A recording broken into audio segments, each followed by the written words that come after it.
Bueno, siguiendo con los temas de fisiología respiratoria, asignatura que tenemos como tutora la doctora María Quirós, extiendo un cordial saludo para ella y para los compañeros de segundo año de anestesiología de la UCLA. El tema de espirometría, debemos entender los conceptos. Como primero, es una prueba de función respiratoria que evalúa las propiedades mecánicas de la respiración. Mide la máxima cantidad de aire que puede ser exhalada desde un punto de máxima inspiración. El volumen de aire exhalado se mide en función del tiempo.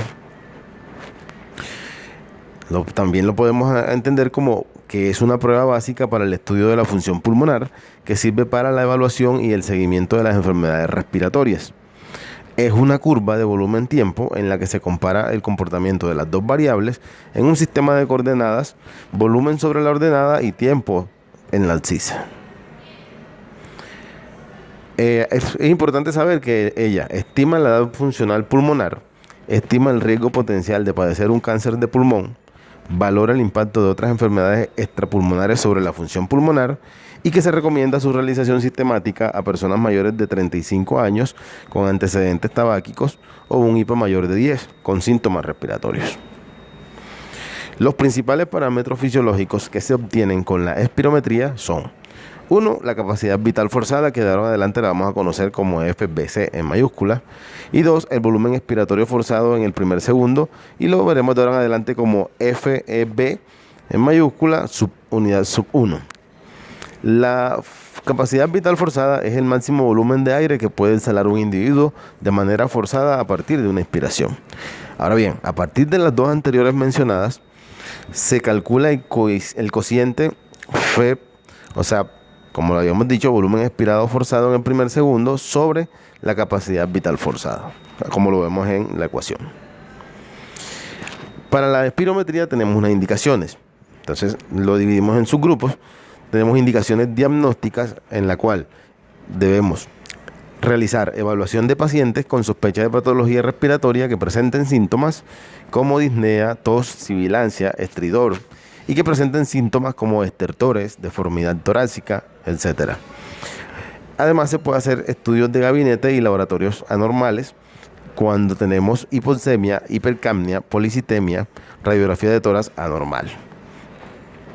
Otro tipo de evaluación que hacemos es la del impacto pulmonar en una enfermedad sistémica. Esto lo hacemos en todo paciente con sospecha de enfermedad pulmonar intersticial, acompañado de la prueba de difusión de monóxido de carbono. Y también en todo paciente con enfermedad neuromuscular y sospecha de debilidad de músculos respiratorios. También tenemos el escrutinio de individuos con factores de riesgo de enfermedad pulmonar. No está indicada de rutina en sujetos asintomáticos sin factores de riesgo. Ahora bien, sujetos con síntomas o signos respiratorios y factores de riesgo mayores de 35 años e índice tabáquico, como ya he mencionado, mayor de 10 paquete años, o con exposición laboral u ocupacional a biomasa o sustancias tóxicas. También evaluación de riesgo preoperatorio cuando tenemos pacientes con EPOC y asma para definir si requieren modificaciones en el tratamiento. Pacientes no conocidos con enfermedad pulmonar pero con disnea o intolerancia del ejercicio no explicable por la clínica. Indispensable antes de cirugía de resección pulmonar. También valoración del estado de salud antes de programas de actividad física intensa y examen físico rutinario. Tenemos otras indicaciones que lo hacemos o se va a realizar cuando la necesitamos como monitorización, antes y después de intervenciones terapéuticas en enfermedades pulmonares, y también como seguimiento y pronóstico en enfermedades pulmonares como son el EPOC, asma, fibrosis quística, fibrosis pulmonar idiopática, en distrofias e indicación de trasplante pulmonar. También vamos a utilizarla como unidad de monitorización en salud ocupacional.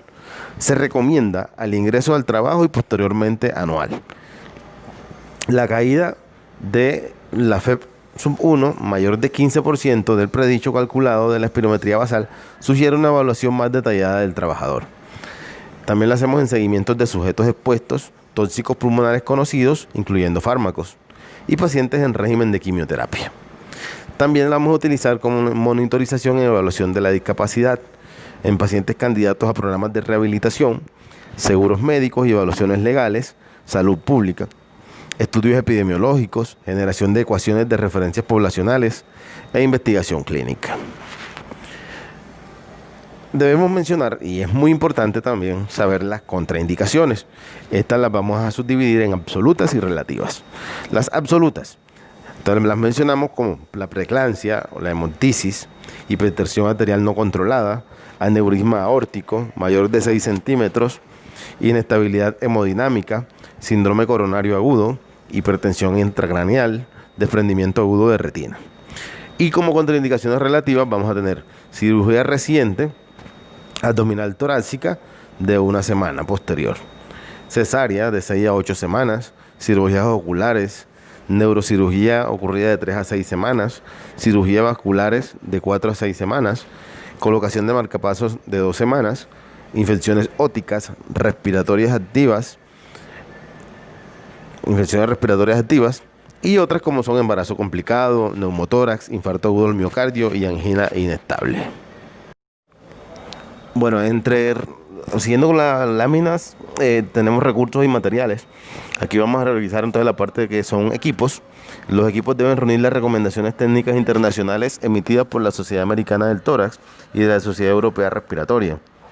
Debemos identificar los tipos de espirómetro, los cuales se clasifican de acuerdo con la variable que miden. Así existen dos tipos, los de volumen y los del flujo. Los espirómetros de flujo son ahora los más utilizados, como por su exactitud. Y los requerimientos mínimos de un espirómetro, tenemos que el registro de tiempo expiratorio mínimo de 15 segundos, capacidad de medición de volúmenes de 0.5 a 8 litros en condiciones BTPS, que quiere decir temperatura corporal, presión barométrica y saturación de vapor de agua. Esto tiene una exactitud de un 3%. En esos requerimientos mínimos debemos identificar que hay unos requerimientos ideales.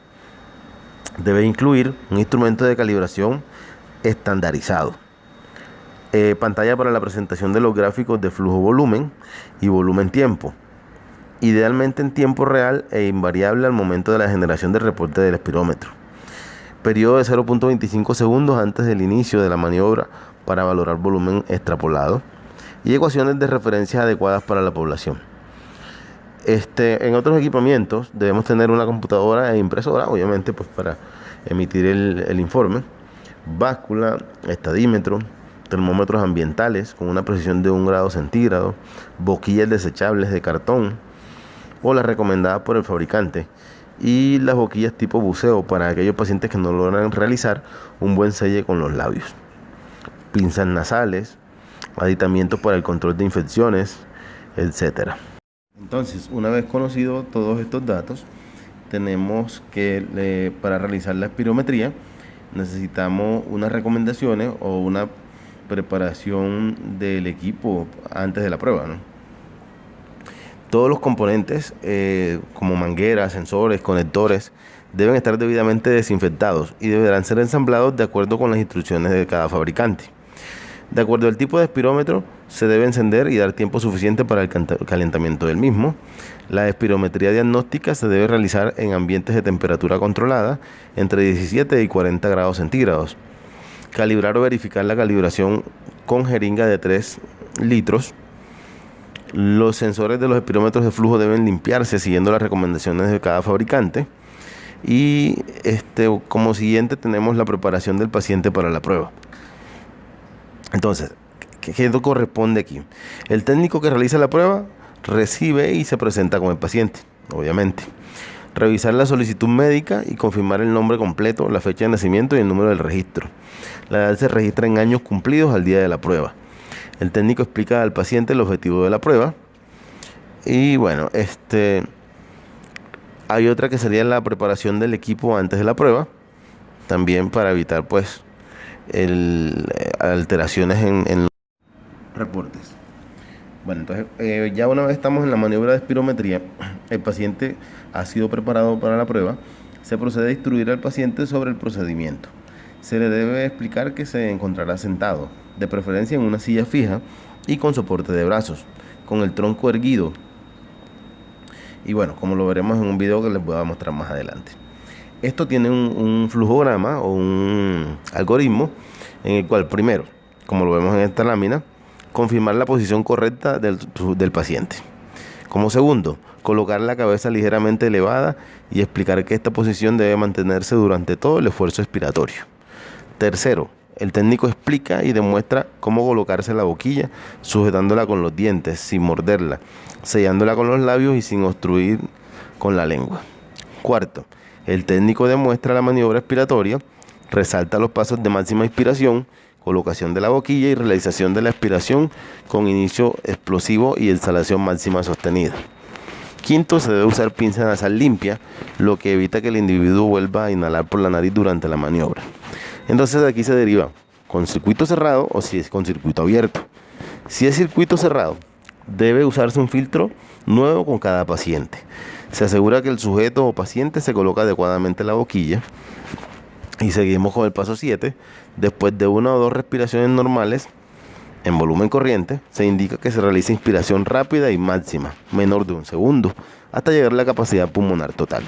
Como 8, se indica que el inicio de la exhalación debe ser explosivo, con máximo esfuerzo, y se estima vigorosamente que siga soplando, mantenga el esfuerzo, etc., hasta que se alcance un criterio de determinación.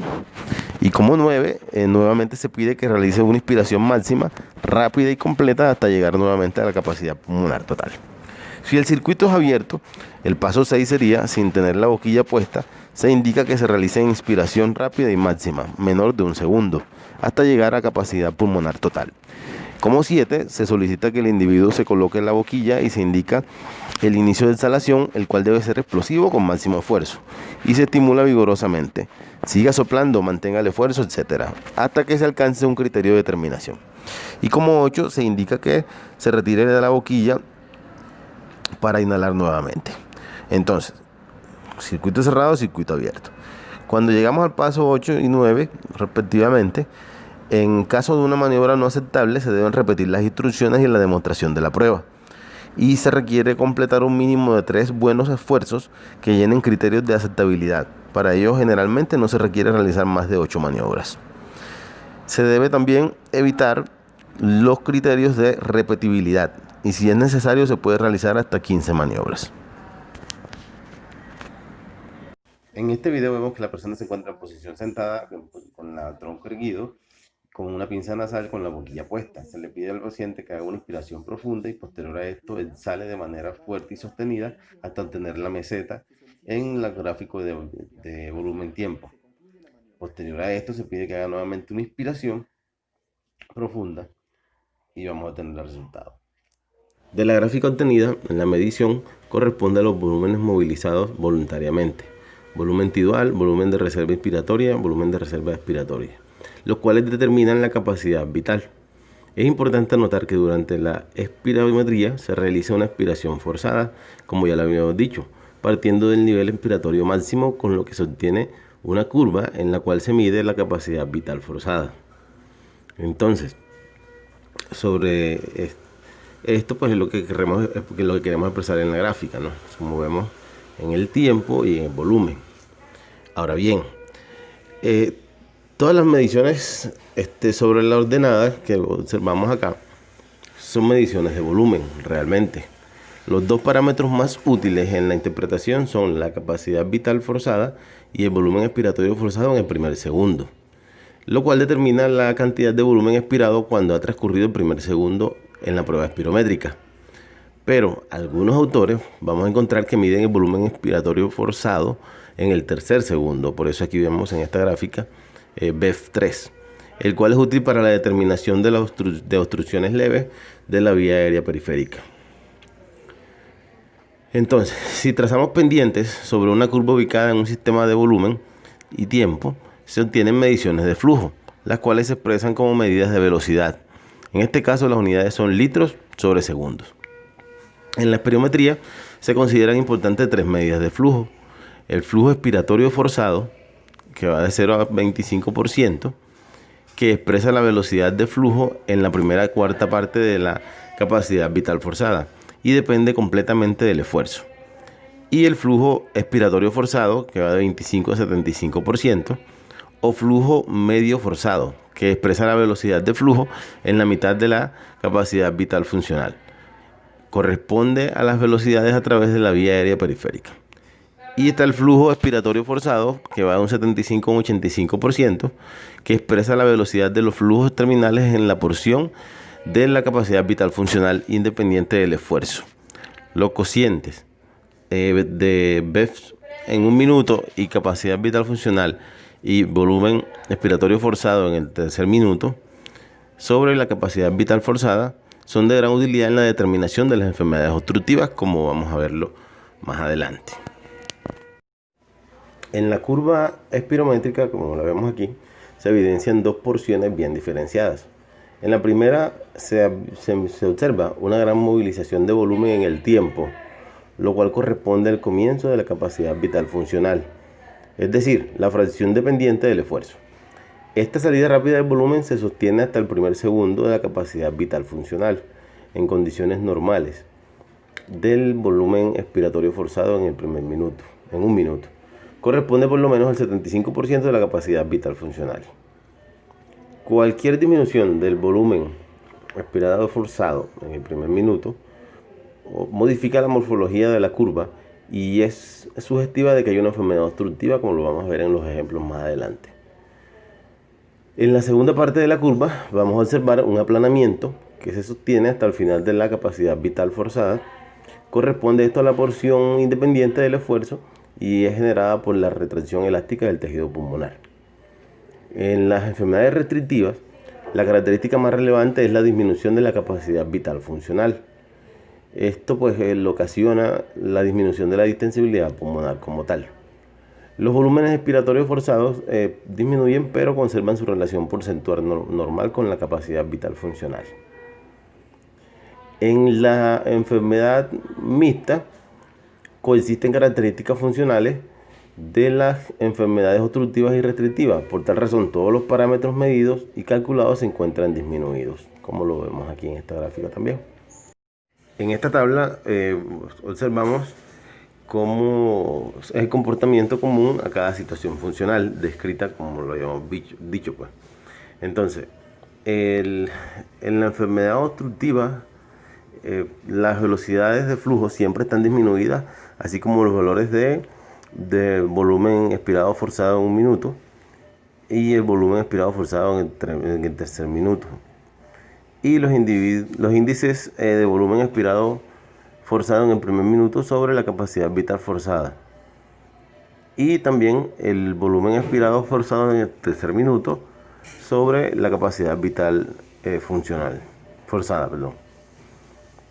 En la enfermedad obstructiva vamos a observar que la capacidad vital forzada puede encontrarse normal, así como está aquí en este gráfico. Disminuye en obstrucción moderada o severa como respuesta funcional al aumento de la capacidad funcional residual. En la enfermedad restrictiva o en la hipodinámica, la capacidad vital funcional siempre se encuentra disminuida. Las velocidades de flujo se conservan y los valores de volumen expirado forzado en un minuto y en el tercer minuto disminuyen con respecto a los valores normales, pero no con respecto a la capacidad vital forzada observada. Por lo cual las relaciones de volumen expirado forzado en un minuto sobre capacidad vital funcional y el volumen expirado en el tercer minuto sobre la capacidad vital funcional se encuentran normales o incluso a veces aumentadas. En la enfermedad mixta, no todos los parámetros disminuyen con respecto a los valores de la normalidad predichos.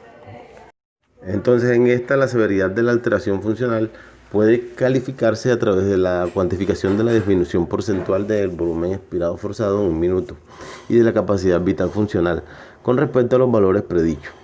El volumen expirado forzado en un minuto es principalmente específico para la enfermedad obstructiva y la capacidad vital funcional para la enfermedad restrictiva, como lo vemos en esta tabla. Si ven, entonces, en la obstructiva tenemos los 3 grados, leve, moderado y severo, y las características. Entonces observamos que el volumen expirado forzado en un minuto está entre 70 y 80 del predicho. En la moderada tenemos un volumen expirado forzado en un minuto entre 60 y 69 del predicho, y en la severa vamos a encontrar un volumen expirado forzado menor del 60% del predicho.